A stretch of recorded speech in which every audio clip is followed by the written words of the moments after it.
He is one of America's everyday heroes, a cop protecting the streets of Fort Worth, Texas. But beneath the uniform and badge lies the heart of a superhero.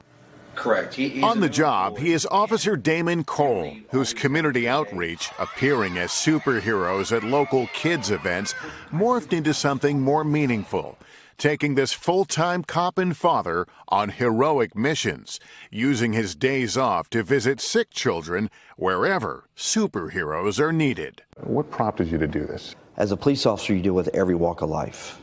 And I was trying to think of a better way to have a better rapport with these kids. How are you guys? Even traveling to visit this pediatric hospital in New York. I've been to 20 states and seen over 1,000 kids. It must take an emotional toll on you because you were seeing, in some cases, very sick kids and some kids that aren't going to make it. It does. God gives me the strength to keep doing what I'm doing. I look at my little girl, my daughter Savannah, and she's my motivation to do what I do. While he receives some donations, the trips and costumes are largely self-funded. A small price to pay, says Cole, for lighting up young lives during rough times and for reminding kids that not all superheroes wear a mask and cape.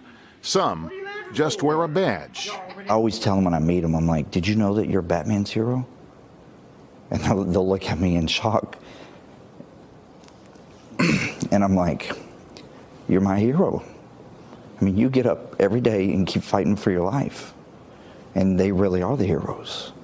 Hey, NBC News fans, thanks for checking out our YouTube channel. Subscribe by clicking on that button down here and click on any of the videos over here to watch the latest interviews, show highlights, and digital exclusives.